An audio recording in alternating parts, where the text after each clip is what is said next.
Queridos irmãos e irmãs em Cristo, bem-vindos a mais um episódio do canal Tempo com Deus. Hoje compartilho com vocês algumas reflexões sobre um tema que move corações e mentes. Os sinais dos tempos finais e como eventos significativos na igreja podem nos despertar para uma maior vigilância espiritual. Estamos vivendo dias extraordinários, onde cada acontecimento parece carregar um significado profundo para aqueles que observam com olhos de fé. As Escrituras nos orientam a discernir os tempos, não com temor, mas com esperança e preparação espiritual. Ao longo da história, as transições no Vaticano sempre despertaram reflexões sobre profecias e a proximidade dos eventos escatológicos descritos nas Escrituras. Cada papa, em seu tempo, enfrentou desafios únicos que refletiram as características de sua época. O Papa Francisco, com seu pontificado marcado por apelos à misericórdia, preocupação com os marginalizados e com o meio ambiente, trouxe renovação e, ao mesmo tempo, controvérsias.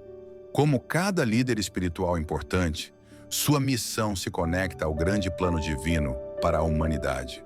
Nas Escrituras, lemos em 2 Tessalonicenses 2:3: Não deixem que ninguém os engane de modo algum. Antes daquele dia virá a apostasia, e então será revelado o homem da iniquidade, o filho da perdição. Esta passagem nos alerta sobre um tempo de apostasia, um afastamento da verdadeira fé antes dos últimos eventos. Muitos estudiosos bíblicos veem nas transições papais momentos críticos que podem sinalizar mudanças espirituais importantes no mundo. Jesus nos ensinou em Mateus 24, 3-8. Quais serão os sinais da tua vinda e do fim dos tempos? E ele respondeu: Cuidado que ninguém vos engane, porque muitos virão em meu nome dizendo: Eu sou o Cristo, e enganarão a muitos. Ouvireis falar de guerras e rumores de guerras. Não vos alarmeis, pois é necessário que isso aconteça, mas ainda não é o fim. Levantar-se-á nação contra nação e reino contra reino. Haverá fome e terremotos em vários lugares, mas tudo isso é apenas o começo das dores. Contemplemos os sinais que Jesus mencionou. 1. Conflitos globais. Assistimos hoje a guerras e tensões em múltiplas regiões do planeta. O Oriente Médio, a Ucrânia, conflitos na África e Ásia demonstram o cumprimento dessas palavras.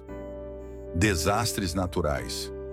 Os terremotos, tsunamis, furacões e eventos climáticos extremos têm se intensificado, como prenunciado nas Escrituras. 3.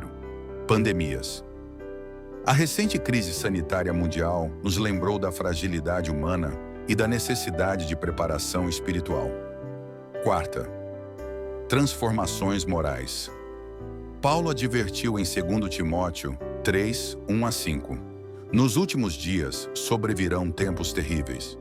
Os homens serão egoístas, avarentos, presunçosos, soberbos, blasfemos, desobedientes aos pais, ingratos, ímpios, sem amor, irreconciliáveis, caluniadores, sem autocontrole, cruéis, inimigos do bem, traidores, precipitados, soberbos, mais amantes dos prazeres do que amigos de Deus, tendo aparência de piedade, mas negando o seu poder. 5. Avanços tecnológicos. O livro de Daniel 12:4 menciona: E tu, Daniel, mantém em segredo estas palavras e sela o livro até o tempo do fim. Muitos correrão de uma parte para outra e a ciência se multiplicará. Vivemos uma era de conhecimento e mobilidade sem precedentes. O pontificado do Papa Francisco trouxe à Igreja uma renovação do chamado à misericórdia, ao cuidado com os pobres e com a casa comum. Sua ênfase no retorno ao Evangelho essencial e ao exemplo de São Francisco de Assis representou um chamado ao mundo para redescobrir a simplicidade e a humildade cristãs. Em Apocalipse 3, 14-22, Cristo dirige palavras à igreja de Laodiceia: Conheço as tuas obras, que nem és frio nem quente. Quem dera fosses frio ou quente. Assim, porque és morno nem frio nem quente, estou a ponto de vomitar-te da minha boca. O chamado do Papa Francisco à conversão ecológica, ao diálogo interreligioso e à reforma da Igreja, pode ser visto como um esforço para combater essa mornidão espiritual que Jesus reprovou. Seu pontificado nos convida a sair da zona de conforto, a não sermos cristãos de poltrona, mas discípulos missionários. Nas Escrituras, aprendemos que cada grande transição no povo de Deus é acompanhada por sinais. A morte de figuras proeminentes frequentemente marca o início de novos ciclos espirituais. Pensemos na morte de Moisés antes da entrada na Terra Prometida, ou na morte de João Batista, que precedeu o ministério público de Jesus. O livro de Eclesiastes 3, 1 a 2 nos ensina: tudo tem o seu tempo determinado, e há tempo para todo propósito debaixo do céu. Há tempo de nascer e tempo de morrer, tempo de plantar e tempo de arrancar o que se plantou. A morte de um papa não é apenas um evento histórico ou institucional, mas um chamado à reflexão sobre os ciclos espirituais e sobre nossa própria mortalidade. É um convite para avaliarmos nossa prontidão espiritual, como nas palavras de Jesus em Mateus 24:42. Vigiai, pois, porque não sabeis a que hora há de vir o vosso Senhor. É importante, contudo, que nossa reflexão sobre os sinais dos tempos seja baseada não no medo ou sensacionalismo, mas na vigilância espiritual e na esperança cristã. Jesus nos advertiu em Mateus 24, 23 a 24. Se alguém vos disser, eis aqui o Cristo, ou ei-lo acolá, zrênia, não acrediteis, porque hão de surgir falsos cristos e falsos profetas que realizarão grandes sinais e prodígios de modo a enganar, se possível, até os eleitos. O apóstolo Pedro também nos orienta em 2 Pedro 3, 8 a 9. Há uma coisa, ó amados, que não deveis esquecer. Para o Senhor, um dia é como 1000 anos, e 1000 anos como um dia. O Senhor não tarda a cumprir sua promessa, como pensam alguns, considerando isto demora. Antes, ele é paciente convosco, não querendo que ninguém se perca, mas que todos cheguem ao arrependimento. Nossa atitude diante dos sinais dos tempos deve ser de vigilância, não de pânico, de preparação espiritual, não de especulação desenfreada. O verdadeiro discernimento dos tempos nos leva a uma vida de maior santidade e testemunho. Como então devemos nos preparar espiritualmente para estes tempos? 1. Renovação da fé. Em Lucas 18 e 8, Jesus pergunta: quando o Filho do Homem vier, encontrará fé na terra? Este é um chamado à renovação e aprofundamento de nossa fé pessoal. Vida de oração. Jesus nos ensinou em Lucas 21, 36. Vigiai, pois, em todo tempo, orando, para que sejais havidos por dignos de evitar todas essas coisas que hão de acontecer e de estar em pé diante do Filho do Homem. Testemunho cristão.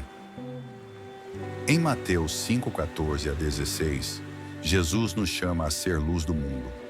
Nos tempos finais, nosso testemunho se torna ainda mais vital. 4.